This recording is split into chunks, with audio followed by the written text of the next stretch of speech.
pada umumnya sering diidentikan dengan pekerjaan atau jabatan tertentu.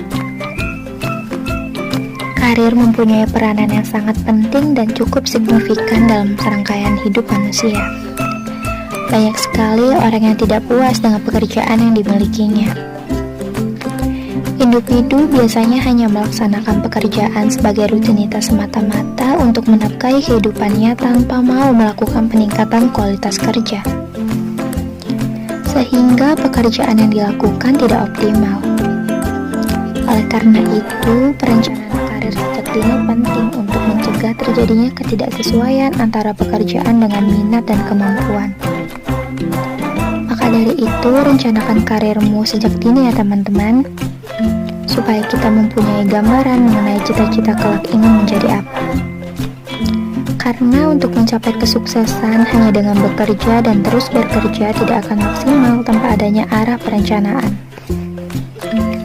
Semua orang butuh rasa percaya diri agar mantap melangkah, mengambil keputusan dan bertindak di depan umum. Banyak orang mengira kepercayaan diri adalah hal yang tak bisa dipelajari. Mereka menganggap kepercayaan diri berasal dari takdir, sehingga membuat mereka malas untuk berusaha mengembangkan dan melatih rasa percaya dirinya. Nyatanya, rasa percaya diri dapat dipupuk dan dipelajari.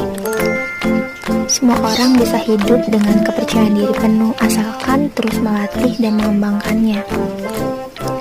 Kepercayaan diri harus terus dipupuk dengan cara selalu berpikir positif, bahwa kita dapat melakukannya. Bagaimanakah caranya? Cara meningkatkan rasa percaya diri. Memberanikan diri untuk membuka obrolan, selalu bersyukur dan berpikir positif, asah terus keterampilan dan wawasan, terus belajar dari kesalahan dan memperbaikinya, kemampuan untuk menambah wawasan dalam pergaulan. Tujuan dari percaya diri untuk membentuk karakter pribadi yang lebih tangguh. Membangun rasa percaya diri dimulai dari mengenal diri sendiri ya teman. Ketika kita mampu mengenal diri sendiri dengan baik, maka kita dapat mengeksplorasi hal-hal positif dalam diri kita. Sebetulnya untuk apa sih kita belajar? Mengapa belajar sangat penting dalam kehidupan? Belajar adalah proses mencari, memahami, menganalisis suatu keadaan sehingga terjadinya perubahan perilaku. Banyak orang mengatakan bahwa sebagai generasi muda wajib untuk belajar. Akan tetapi, tidak hanya generasi muda saja loh, bahkan semua orang wajib untuk belajar. Belajar membosankan dan terpaksa kita jalani jika kita tidak tahu untuk apa kita belajar. Mari kita bahas tujuan belajar ya teman-teman. Secara global, tujuan dari belajar adalah terjadi perubahan pada diri seseorang menjadi lebih baik. Untuk mengembangkan keterampilan, menambah pengetahuan, lalu digunakan untuk mencapai cita-cita dan meraih kehidupan yang cerah. Bila kita malas belajar, maka kita akan mengalami minimnya pengetahuan, membuat kita tidak percaya diri, akan merasakan kerugian di masa mendatang. Jadi, bagaimana teman-teman? Masihkah kalian bermalas-malasan untuk belajar? Ingat, teruslah belajar karena tidak ada hasil yang mengkhianati proses. Karena orang yang sukses memiliki kebiasaan melakukan hal yang tidak dilakukan oleh orang yang malas. Mulai dari sekarang, bersemangatlah belajar ya teman-teman semua.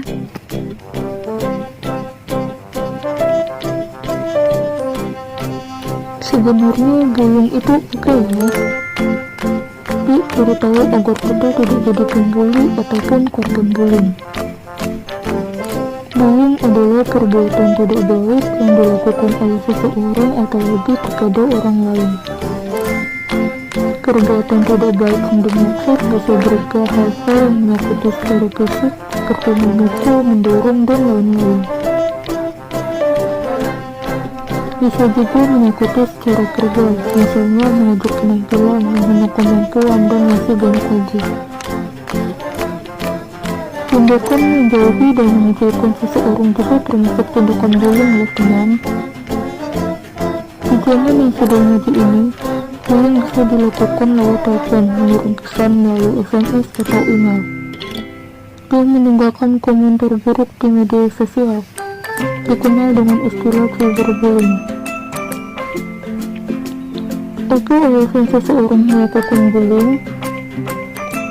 Perilaku bullying biasanya mendapatkan kebiasaan dari menindas orang yang merasa lebih kuat dan lebih berkuasa karena ada orang yang takut padanya. Bisa juga karena ia mendapat fasilitas di sekolah atau di suatu tempat karena ditakuti oleh orang lain. Apa yang kita harus lakukan jika menjadi korban bullying? Temui seseorang yang kamu percaya dan beritahu pada mereka apa yang terjadi padamu. Jika bullying terjadi di sekolah, maka beritahu seorang guru atau penasihat sekolah dan tanyakan apa yang bisa dilakukan untuk menindaklanjuti hal itu. Jangan takut untuk melaporkan tindakan bullying pada pihak yang berwenang. Jika kamu berani, tandanya kamu menyelamatkan dirimu dan korban bullying lainnya. Saatnya ada tanda-tanda bullying kepadamu, tunjukkan sikap berani dan percaya diri agar pembuli berpikir ulang untuk melakukan tindakan itu padamu.